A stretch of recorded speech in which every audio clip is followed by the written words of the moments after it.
A very good morning to all my dear friends. I am Prashant Mamani. I hope you're doing good. Today is 4th of November 2020. I would like to start today's discussion with a quote by Pablo Picasso. Very beautiful one.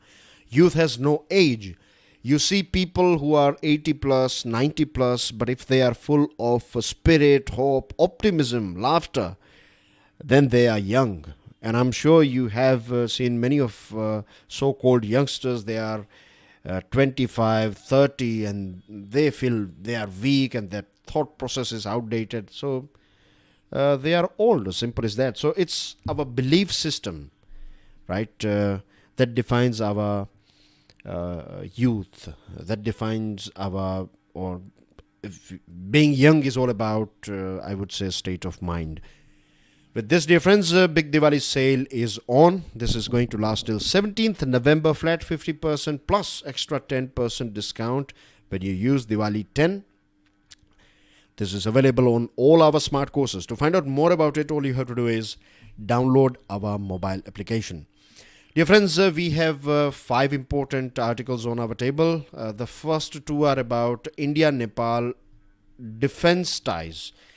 So let's quickly start. Now, before that, I would like to give you a brief about India and Nepal's relationship. I'm sure you know many things about India's foreign policy, neighborhood first policy. So if you look at Nepal from neighborhood first policy point of view, then Nepal is a very important country for us. We share a land boundary with Nepal. We have a roti-beti relationship. That means we share food with each other. We share a food plate with each other. At the same time, we have matrimonial relationship with this country, right? Traditional religious relations, Hinduism, Buddhism, tourism. Then you have Himalayas, right? And there are so many things. I can go on and on. And the most important thing is people-to-people contact, right? This is one of the most foundational, one of the most important thing when it comes to relationship between two countries. India and Japan, right? We have this people-to-people contact. We love each other, and that's the reason why our relationship is strong. India and China, we do huge amount of trade and investment. Bilateral trade and investment is huge, but we don't find that warmth. Same thing goes with Japan and China. They do huge amount of business with each other, but you don't find that warmth. It's more professional relationship without any personal touch. But when it comes to India, Nepal, India, Japan, right, we have this, and there are other countries, India, Bhutan, India, UK. So there are many countries, right? We have this cordial, genuine relationship with each other, which is based on this people-to-people contact. So when it comes to diplomacy, people-to-people contact is one of the most important thing. But today we are going to talk about India-Nepal defense relationship. The reason is that Indian Army Chief Narwane is in Nepal, and this is going to be a very important visit. Now, let me tell you one interesting fact. Do you know this thing that the Indian and Nepali Army Chiefs are honorary generals of each other's army? This was started by Field Marshal Sam Manekshaw, the man that you can see on your screen. He started this thing back in 1972, and this is like this is about trust and the importance, the respect that we give to each other's army. Sam Manekshaw's very famous quote is on your screen. If a man says he is not afraid of dying, he is either lying or he is a Gurkha. Very interesting observation. So we have this unique tradition.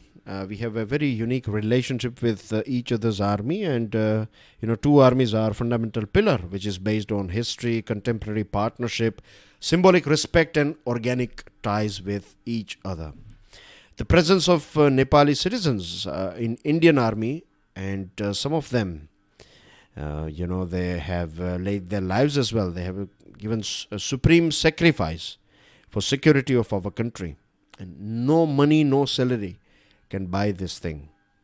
This is out of pure emotion, pure love, and this is something that you cannot buy it in the market. It is cultivated, So this is the depth of Indian and Nepali armies military relationship or camaraderie that we have. And you find this thing all across the board.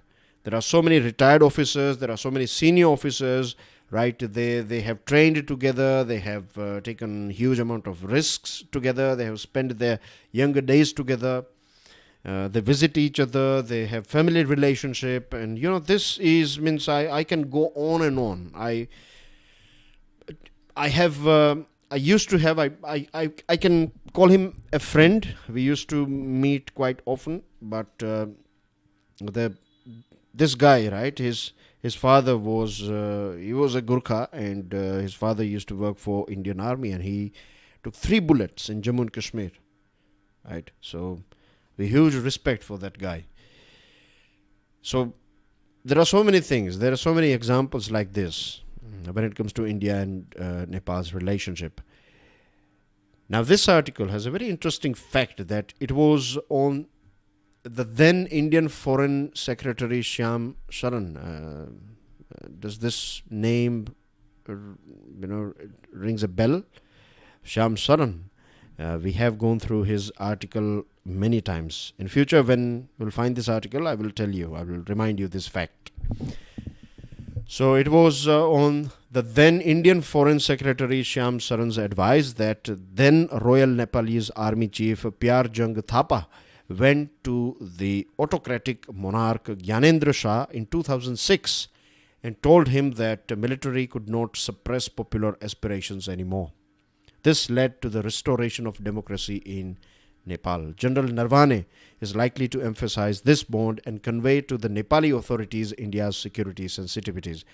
We are not happy with China's interference, and a few months ago we saw this very bitter political things going on between India and Nepal, where Nepal issued a new map, and this created bitterness between both the nations. But we have strong foundations, so ups and downs, it's like life. You will find ebbs and flows. You will find some sort of ups and downs.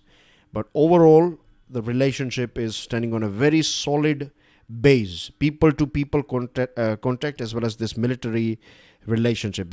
Things are not over. I want to discuss another one with you as well. But before that, if you want to download the PDF of today's lecture, check out my Telegram channel. You can follow me on Facebook. Please make sure that you share this lecture with other students. And hit the like button if you have learned something from today's discussion. And don't forget to subscribe to our YouTube channel. Now, more than a routine affair, Narwane's visit is a clear attempt by both countries to revive bilateral relations. This new law was due to this map and road rose that was started by Nepal, and this is something that is that we need to sort out, right? We cannot allow this thing to become big. Back in 1959, Prime Minister Jawaharlal Nehru once said that attack on Nepal and Bhutan will be deemed as an attack on India. Can you believe it? So, as far as Nepal is concerned, Nepal is not facing any sort of external threat, but so far it has faced so many internal threats, political turmoil going on in Nepal. And we have so many facts as well that this Kala Pani belongs to us. Now, you see, back in 1952, when King Tribhuvan invited India to establish a military training mission, which included occupying 22 border posts along with Nepal army, but Kala Pani was not one of them. And there are other things that we have discussed in the past. Remember, when this whole India-Nepal map or Kala Pani issue was a burning topic, at that point of time, we have gone through so many maps and things. So I want you guys to revise your notes once again and go through some of the facts. And I'm sure this visit is going to play a very important role, and it will rejuvenate, it will restart. I cannot use the word restart because I think there was never a stop. It was always a continuous relationship.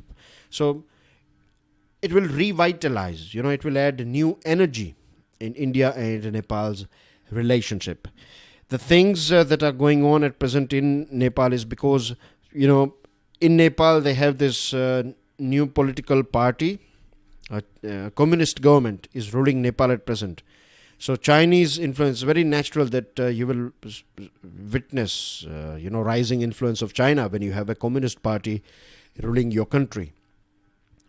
So this whole map thing was because of this, and it was also reported when this topic was a hot news that you have in Nepal, in political system there are like for first 2 years you cannot remove a prime minister. So the prime minister did nothing, or he was not that successful in sorting out things as far as economy and other things of Nepal is concerned. So he started this whole new thing. He tried to divert attention of people of Nepal towards India about this Kalapani thing.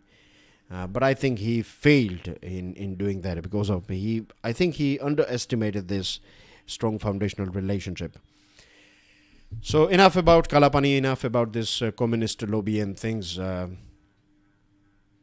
We have some facts here. Like I want you guys to keep this thing in mind, that when it comes to Surya Kiran, this series, this military exercise is conducted between India and Nepal. See, these days Malabar is in news, right? And then you have this Surya Kiran. So the reason why I'm saying to pay attention to this, because you find in prelims examination A and B options, right? On A, they will give you name of military exercises, and then you have to select the right country, and then you have these options. One is right, and one and B, and whatever, right? So you know how it works. So keep this thing in mind, that when it comes to Surya Kiran, this is a military exercise that is conducted between India and Nepal. On an average, India recruits annually 1,500 to 2,000 Nepali Gurkhas, and there are 1.25 lakh ex-servicemen. If you add families, then we are talking about 10 lakh families, right? Not 10 lakh families, sorry, 10 lakh people in total. So this many people are supported by Indian embassy, right?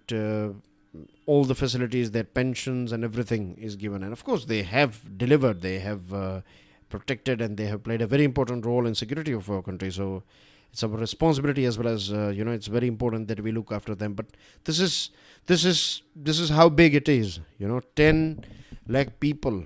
So you can imagine 10 lakh people and 1.25 lakh ex-servicemen, one rank, one pension, all the facilities they receive, and they deserve it for sure. So what we need to do is, as individuals, we need to do everything to make sure that the ties are as sweet as possible. Same thing goes with, and I'm sure this visit of Mr. Narvane is going to add this new energy. And as far as politics is concerned, ruling party of our country, or government of India, not ruling party.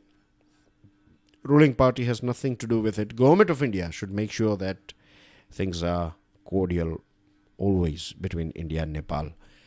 Now we have a very interesting topic. It's about love jihad. Law of prejudice, not love of prejudice, law of prejudice. Now, Chief Minister of UP, Haryana and now Karnataka are considering a law against what they call love jihad.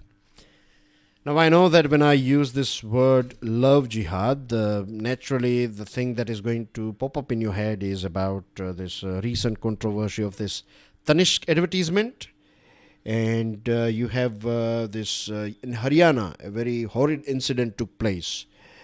A guy just killed a girl, and media report says that he was pressurizing that girl to convert herself. She was a Hindu girl, to convert herself into Islam. Okay, so love jihad is what they are trying to, what they are saying is political parties or chief ministers of these states, as per them, these Muslim boys are trying to woo Hindu girls. That's what they say, and then they convert them, and that's their love jihad. Now see, we need to keep this thing in mind, that as far as our constitution is concerned, every one of us, right, we are equal. If you want to marry a Muslim girl or Christian boy, Hindu boy, it doesn't matter, right? If you want to marry someone, and if you are a girl and if you are above 18, and if you are a boy and about 21, then legally, yes, you can marry. But in our country, marriage is not just about being legal. It is also about society, isn't it? Parents play a very important role. Family plays a very important role. And we have so many films on love. But when it comes to reality, I think there is no influence of this film. Because, people, it's a bit different how society works and how love works. So here is the clash. But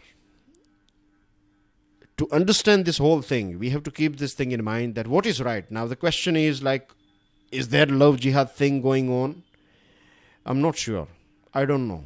Right? If they are saying, then that could be their opinion. I would like to follow constitution of our country. There is no difference between you and I when it comes to constitution. Everyone is equal. We have freedom to marry any person we like, as far as legally that person is eligible. And back in February 2020, Union Home Ministry said this thing in the parliament of our country, that there was nothing called love jihad under the existing laws in the country, and that constitution gave everyone the freedom to practice and propagate any religion, right? So this is not me telling you or someone else. The constitution gives us this freedom to practice and propagate any religion. Now, it's very interesting, and this is not just about Yogi Adityanath, Manohar Lal Khattar. You can add Congress CM or minister, generally speaking, politicians, right? They take this pledge when they take this chair of chief minister or minister or whatever. If you observe their pledge, they say that they will uphold constitution. But once they are in power, I don't think so. They are following their pledge. So it's like an open lie, isn't it? This is going to create more cracks in our society, this sort of laws. And this reminds me of UAE. If you see the history of UAE was very strict, isn't it? It was very, very strict. But now you see UAE has understood this thing, that if you are too much hyper and too much strict, then that's not going to help you. No one is going to come and work in your country. You will not get talent, wealth and prosperity and other things.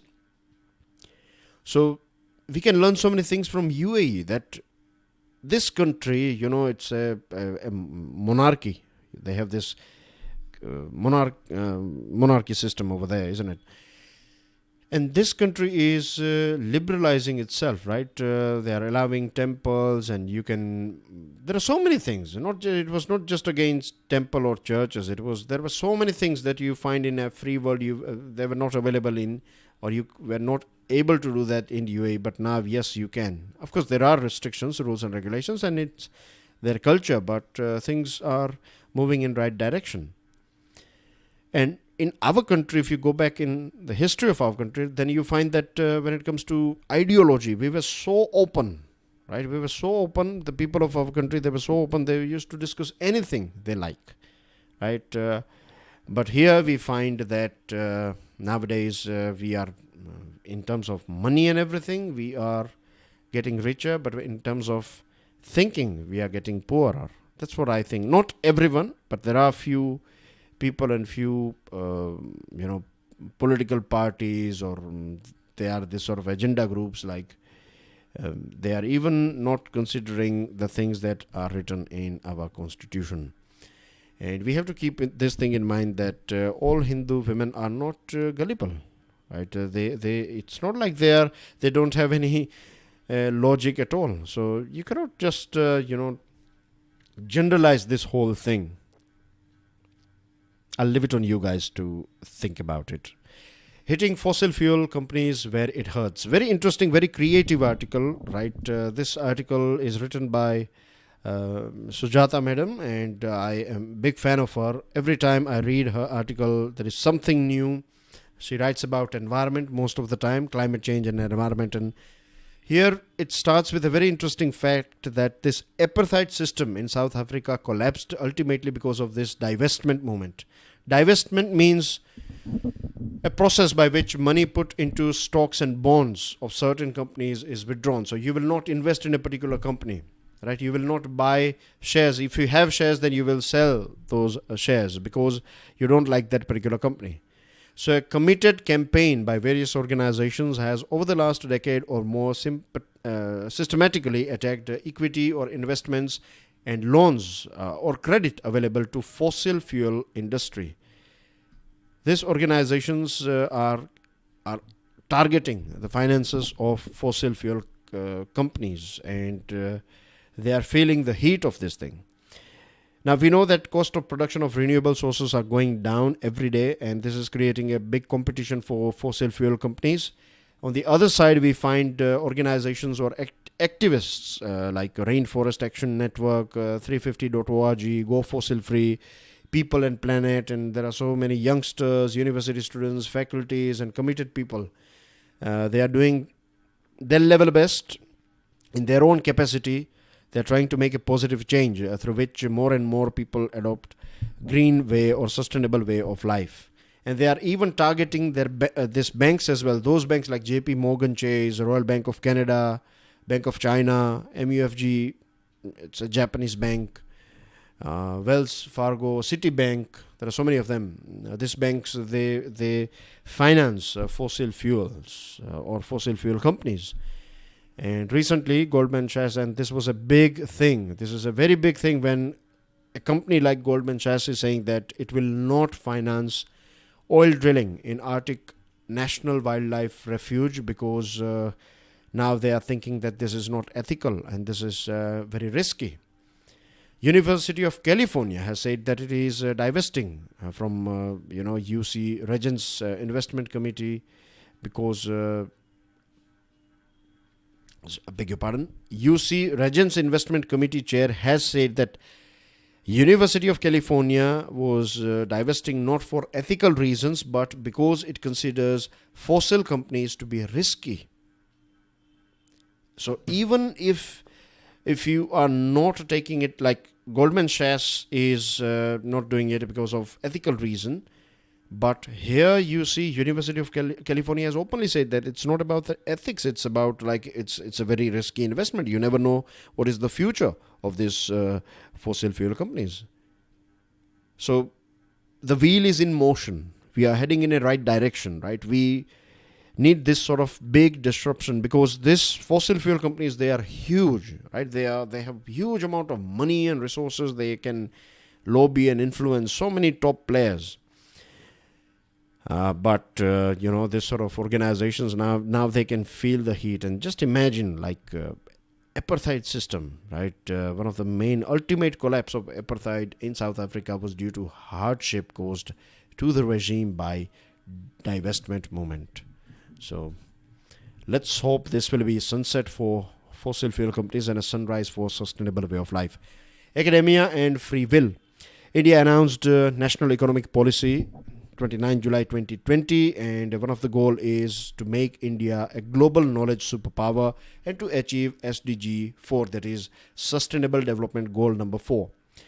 How India is trying to achieve it? By increasing gross enrollment ratio, by dropping dropout rate, and it's also talking about academic freedom and things. But when it comes to academic freedom, are we genuinely doing any sort of discussion or brainstorming on this topic? The answer is no.